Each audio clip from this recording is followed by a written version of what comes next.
Shooting it raw? Yes. Shooting it raw.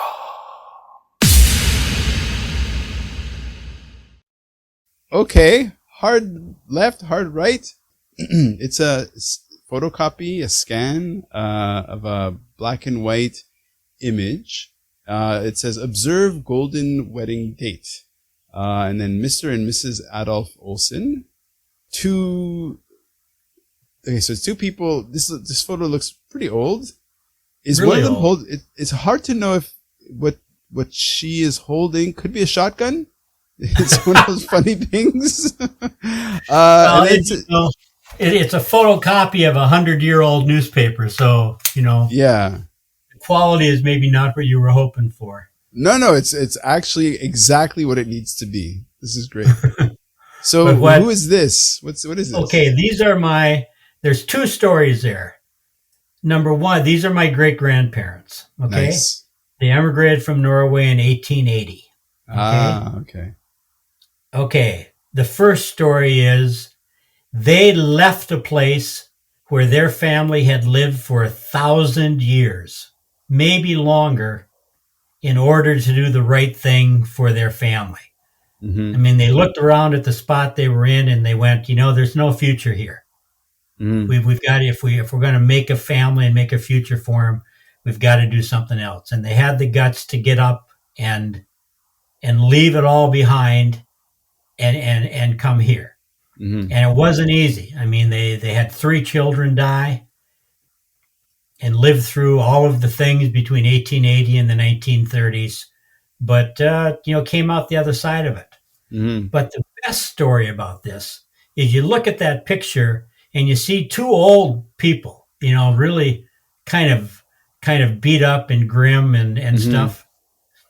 But I found some old letters in Norwegian and I paid someone to translate them, and they were love letters. My great-grandfather wrote to my great-grandmother the year before they were married. Mm-hmm. And one of the lines in the letters is, "My dear, my heart is on fire for you." Aww. Now you look at that picture, you wouldn't guess his heart had ever been on fire. I don't know. And of course, their first child was born 3 months after they were married. So apparently it wasn't only his heart that was on fire. But I love that. I love that you see this picture and then reading those letters, you're going, oh yeah, there's stuff that we can't see mm-hmm. that went into who they are. And that is still maybe there down deep inside. Yep. And you can't forget that's still there. Mm-hmm. Okay. Here's what I see. I see this guy called Brent Olson, who has a tie to Norway from the writer's shack that you built. And the second image is of you and Robin, right? Your wife? Yep. Robin, in Machu Picchu, which is a lifetime away if you go back to, the 1800s, right? For somebody to go from, it's pretty astounding. And you're just this softie, this super sweet softie who's just, who kind of puts this image of your great-grandparents or grandparents? Great-grandparents. Great-grandparents. And what you noticed is that, and what kind of made them really, what connected you to them is a discovery of these love letters, which is, a little bit, I don't know, nosy of you maybe? Like, do you think they'd want you to read their love letters? Like, dude. I don't know. Well, they should have burned the damn letters then if they didn't want anyone to read them. Yeah, but no, that's really beautiful and sweet. Okay. So, but I find it fascinating that you go into like how many decades or how many years were you farming? I farmed for 30 years. Okay. Strong hands, hard work. Yep. Lost crops. Yep. And then you move into what is the daintiest of jobs, which is like tapping with your little itty bitty fingers on your computer or typewriter. It's just like, I mean, no calluses are ever earned by a writer, right? Yeah. So, yeah.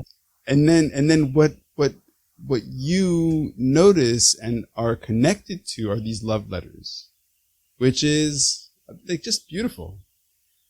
So here's me responding to you. Now you take it from here. Imagine there's a question in there and answer that question. I don't know. People are complicated.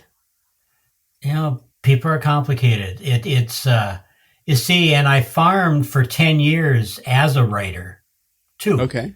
My careers overlapped. And that really is the guardian of my ego. Because I tell people I'm a better farmer than any writer I know, and I'm a better writer than any farmer I know. So Beautiful line. That helps me maintain my self-esteem. Yeah, I don't know. A lot of farmers have kind of a lyrical touch in them. Okay. They like watching the sun come up, and they like, they talk about the animals they see when they're in the fields, and they cry when their dog dies and things like that. So yeah, I mean, at the time and place when I was growing up, farming was a callous, heavy profession. Yeah. But there's people are complicated. There's some hidden depths. I try and remember that there's something hidden in almost everyone you meet. As a journalist, it's been my opinion and my experience that everyone has at least one terrific story in them. Mm-hmm. And sometimes maybe it's only one, but there's always at least one story in there that if you dig deep enough, you can find. Right. As you say that, I'm going to dig a little deeper for a second. What story, what article, what event did you cover that you thought, wait a second, this one stands out. This one's pretty full on. Do you know the story about George Floyd? Floyd getting murdered in Yeah, just basically quickly, you want to recount it, or do you want me to recount it? Well, it was a black guy who was basically murdered by three policemen who did it because they refused to acknowledge his worth as a human being. He was just, and it was, it's not something that would have happened to a white person. Mm-hmm. It really had happened because, it's almost undeniable. Yeah. And at the time, if I can just interrupt for a second, at the time, I remember in this particular case, they were subduing him and essentially choked him, prevented him from breathing. Kneeled on his neck until he died. And the line was, I can't breathe. Right? Yeah. So I interrupted. Please go ahead. So I thought about that, and I wrote an article about the fact that I have a black grandson, and that in this very small place where we live, he's not really seen as black. He's seen as Brent and Robin's grandson. Mm-hmm. At some point, he's going to have to move out into the larger world and meet people who will judge him on this just one characteristic. Mm-hmm. Anyway, it's probably as good as I can write. And there's an organization called the American Agricultural Editors Association. They voted it their number one editorial of the year in the United States.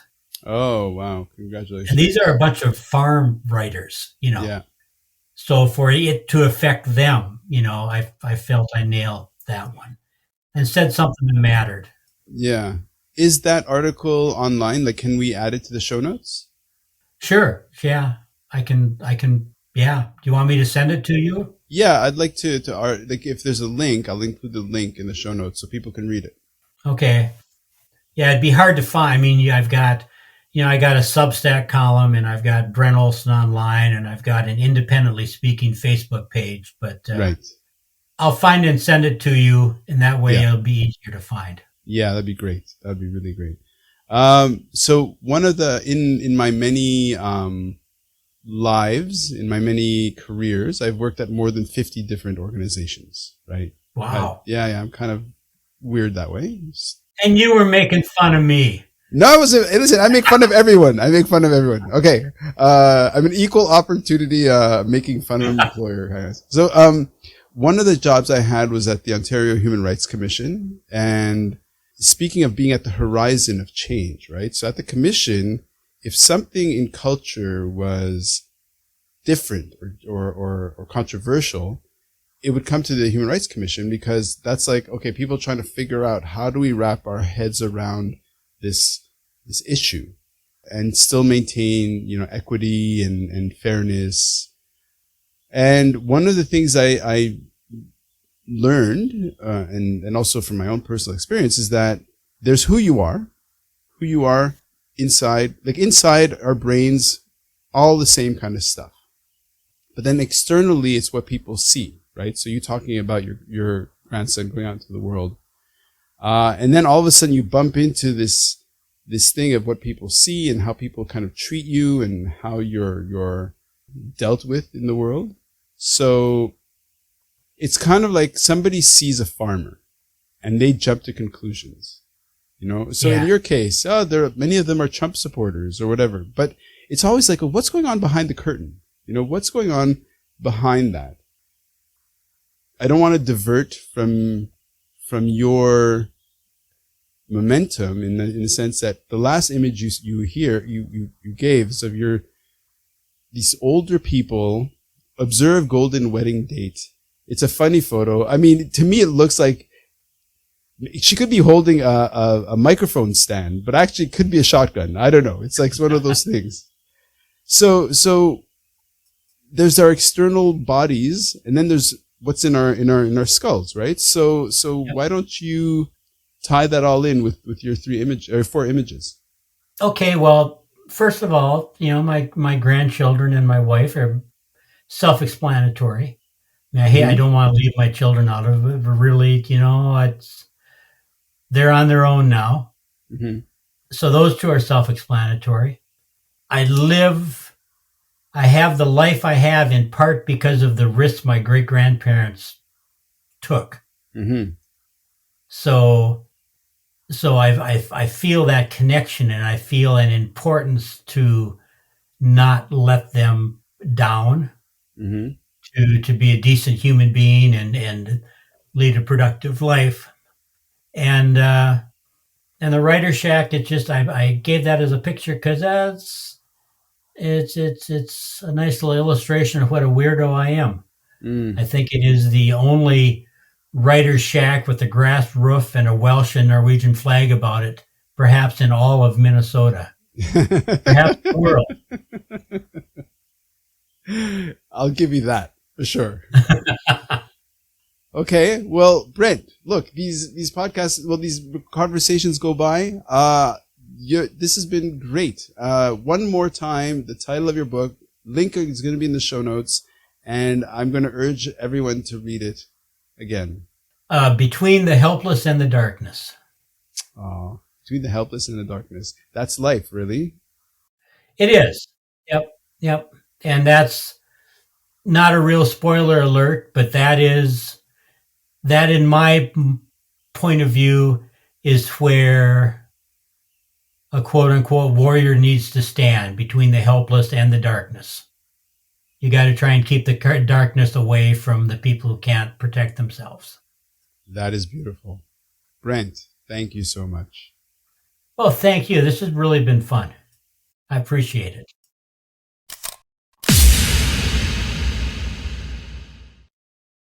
So is life really a gift? Really? Can you make every second count? That's the whole point of the podcast.